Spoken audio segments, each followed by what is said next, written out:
Journée internationale des droits de la femme Nakati à Viry-Châtillon. Rendez-vous Ezabe Moko le 22 mars 2025 na salle Glody événement Yassika Nakati à 91-91 soirée internationale des droits de la femme Oyozabo organisé na ba mama coucou la famille Tobeng Sibino na soirée na biso Oyeza événement le 22 mars na Esson na salle na biso yangoyo Glody événement que la sabino salle na biso bisika événement économique ba soirée les puta journée de la femme Tobeng Sibino ba fille a bien ba tonton a bien Esson boya bo soutenir ba sœur na bino de partout boya bo soutenir ba ndeko na bino basi ba leki na bino ba ya na bino ba mama na bino Tobeng Sibino na soirée na biso eza le 22 mars ba lobi ça va inda ça va chauffer le 22 mars ne makambo ba bi li puta ne makambo ba mama bo kanga li puta ndenge bolingi ko kanga ya mulai ya mukuse ndenge bino mo bose là donc des ana toze la bino pe maboko ofungwama le 22 mars bandeko bozanga te boya to sepela elongo bolelaki mingi na Esson eloko ezalaka te droit d'entrée ezali bongo na 20 € seulement tonier funi mbongo bozanga te billet yango 20 € ya pamba tonier funi mbongo 20 € soko koti oyo fele juste quand on somba consommation na kati en tout cas kolia eza gogo boya to sangana ensemble Sabino zali bongo DJ Geneva na bilili boza bongo na Edino Image pendant sango ya Congo na cérémonie to sa bongo na le célèbre bon comédien Adi Londolé le MK Mswahili kozanga te Jeannette Malangi ba mama ya Superette du quartier ba mama ya Bengazi bozanga te oza bongo makambo na bino numéro ya téléphone yango wana to marqué yango na se ya bilili na biso journée internationale des droits de la femme na kati ya 91-91 ya boye esalema te po ya zangi akozwa libongo tolo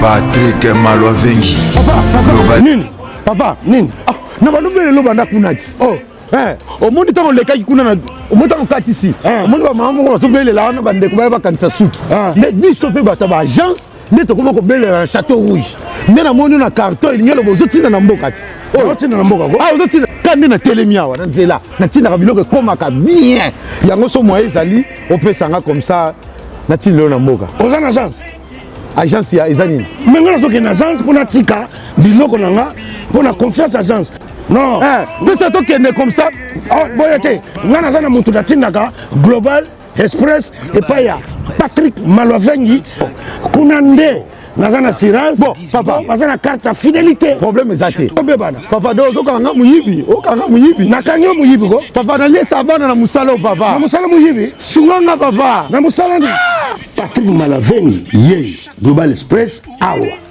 donc ngana tindaka kaka awa assurance libela papa awa ezande awa ezali toujours tinda bakoli ya avion oyo esalaka des jours toza pe na fret maritime ba fret ya avion yango tobengaka fret aérienne esalaka des jours totindaka na 3 pays ya Afrique centrale Congo Brazza Congo Kinshasa na Luanda na Congo Kinshasa toza na commune ya Njili toza pe na commune ya Kalamu toza na A45 avenue Bongolo na Matonge Global Express totindaka ba mituka na nzela ya mai oyo ezali ya bateau na ba conteneur livré directement na Kinshasa totindaka pe ba carton to s'en charger na douane makambo nyonso yo oke récupérer voiture na na Kinshasa ndenge ba récupérer carton kina Angola tozali na Palanca toza na Mabor toza na Ojaenda na Brazzaville totindaka na Point Noir na Brazzaville toza na nini na Potopoto na Mongali ba biro na biso eza na oyo place bato bazwaka biloko ekomela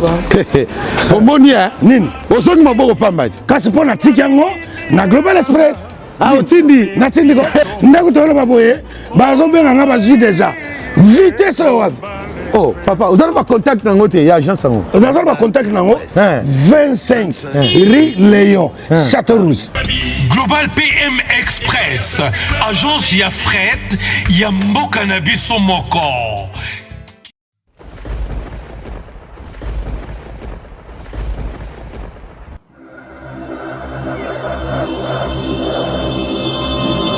Edino yoza fin mutaliki azate oza suka libulu ezanga suka mokako soit kende donc yo leki elilo image elo na osenga yo chikote bango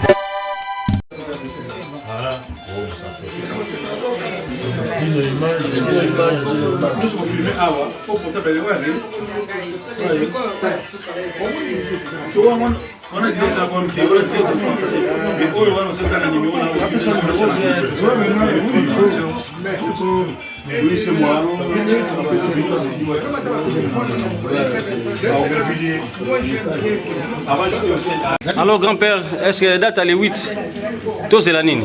On vit fréquemment ce mot, on vivrait à petit show au grand complet. Donc vraiment ça fait très longtemps que les gens sont à Paris.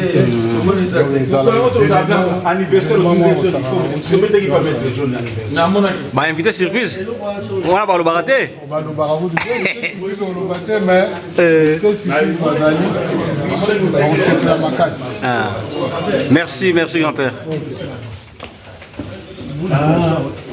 Ah bon, ça fait un cool, hein? Merci pour cette image.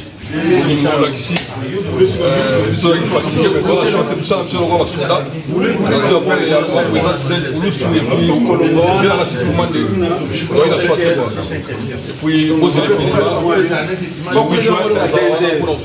bon retour, Jean-Claude Babanzo, Marine Madi, Rachel Mwama, vous êtes innové. Il y a Guy Laroche pour la Corbeille, Eric Mayon, merci à toi, merci mon petit pour la motivation. Merci, papa Sipi, vous demandez pourquoi je suis allé avec grand-père Bozi Bozian. Grand-père, parce que mon nid, faut voir mon petit cansabato, ma fan Samgungo, la jeune Mazolana. Et ça, on quoi donc, tu vas nous voir ça, oh, à l'équipe Bozi, à l'antenne, à nostalgie, à l'ébiété. On va peine à ça. Attends, tu as eu, tu y a époque, Nabiso, mais bana, non, Mickey, Bakanga, Baeva Bozi. Donc, tu me gars, ça m'a testé, moi, on a petit Mickey, Bazo, Yemba, Banin, toi. Donc, on a dit que tout ça, tout le monde, c'est parce qu'on a ça appelé l'album, faire test, on a ça, la Diboma. Je comprends tout la grand-père. Merci les grands producteurs. Alors, manager, message que vous avez pour la date à 8. Ouais, biso tout là, ma bon collègue. Nous balance de la route, de la route, comme c'est calamité de comment. Biso tout photo pour la bande. Voilà le 8 juin. Il y avait là. Mais on a la comparaison na moni be. Vous avez un peu de bon, pas ça. Edino. Nous avons la date le 8 juin na morning na château d'eau à château d'eau. Tout coup dans la biso soana. Nous collons et nous allons peser à trop puisque nous allons être été au banda. Nous collons nandimi bateau tout. Nous collons tout ça la vie précis. Tout ça la pembe. Ah pembe. Tout ça la vie précis. Tout ça la pembe. Ah merci. Merci. Pembe bling. Sergino, la matinée. Arbel. Au bien ici, massa date le 8 juin.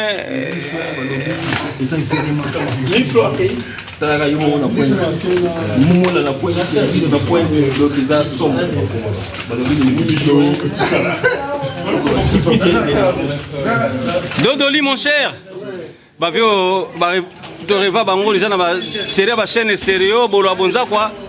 Tout le monde appenda tout c'est là bas enregistrement na bino ya utami sapi boy. Pour doit enregistrer. Alors plusieurs années comment on a reçu en France.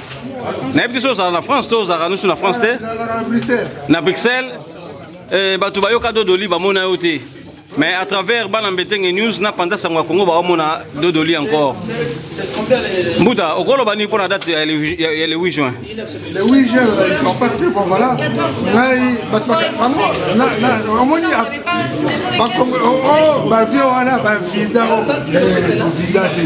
nous les moutassi la raté. Musique, tu musique en salade. Tu peux parce que ma famille va être pauvre. Ou bien tozanga non tozanga tozokima kutu classe kokima pour que dans la musique ba para kutu ba limité to sali musique on a donné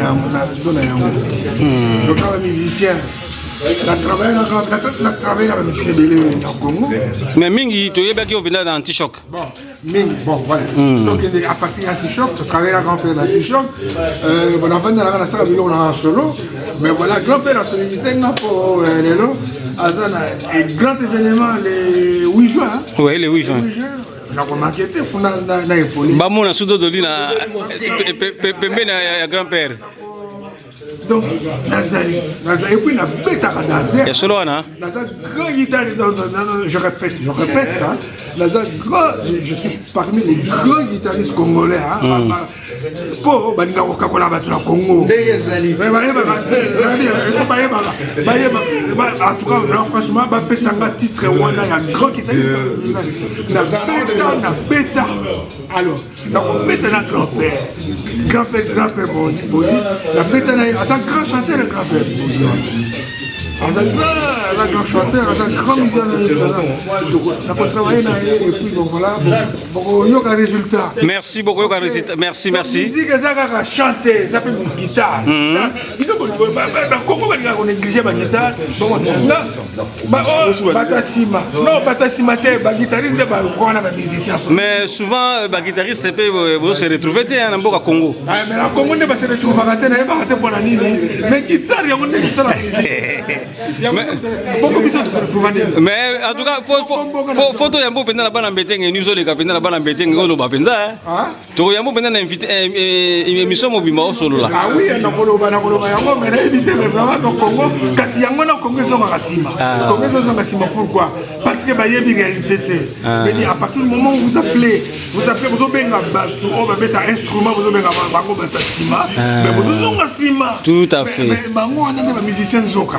En français, bah ben musicien ou instrumentiste, bino vous avez chanteur, musicien, chanteur les chanteur, toi tu vas chanter, Sobo sundoli bango, ba eloroté. Mais bango, comment ça te sundoli, ba yemba kasi, ayemba yemba koti abeta sebe na mono, non.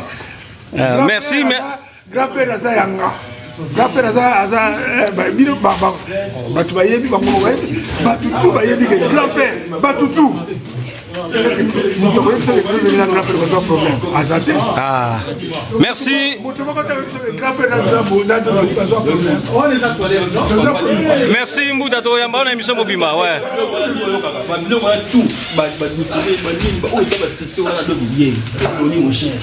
Les 8 juin pour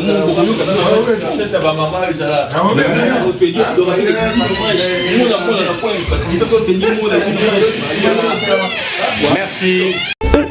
Journée internationale des droits de la femme, Nakatia Viri Châtillon. Rendez-vous Ezabe Moko le 22 mars 2025 na salle Glody événement Yassika Nakatia 91 91 soirée internationale des droits de la femme Oyozabo organisé na ba mama coucou la famille tobengi bino na soirée na biso oyeza événement le 22 mars na Esson na salle na biso yangoyo Glody événement que la sabino salle na biso bisika événement économique ba soirée les puta journée de la femme tobengi bino ba fille ya bien ba tonton ya bien Esson boya bo soutenir ba sœur na bino de partout boya bo soutenir ba ndeko na bino basi ba leki na bino ba ya na bino ba mama na bino tobengi bino na soirée na biso eza le 22 mars ba lobi ça va inda ça va chauffer le 22 mars ne makambo ba bi liputa ne makambo ba mama boka liputa ndenge bolingi kokanga ya mulai ya mukuse ndenge bino mo bosekela donc déjà na toze la bino pe maboko ofungwama le 22 mars bandeko bozanga te boya to sepela elongo bolelaki mingi na Esson eloko ezalaka te droit d'entrée ezali bongo na 20 € seulement tonier funi mbongo bozanga te billet yango 20 € ya pamba tonier funi mbongo 20 € soko koti oyo fele juste quand on somba consommation na kati en tout cas kolia eza gogo boya to sangana ensemble Sabino zali bongo DJ Geneva na bilili boza bongo na Edino Image pendant sango ya Congo na cérémonie to sa bongo na le célèbre bon comme Dieu a dit Londolé le MK Swahili kozanga te Jeannette Malangi ba mama ya supérette du quartier ba mama ya Bengazi bozanga te oza bongo makambo na bino. Numéro ya téléphone yango wana to marqué yango na se ya bilili na biso. Journée internationale des droits de la femme na kati ya 91 to 9-1. Ya boye esalema te. Oya zangi akozwa libongo tulu.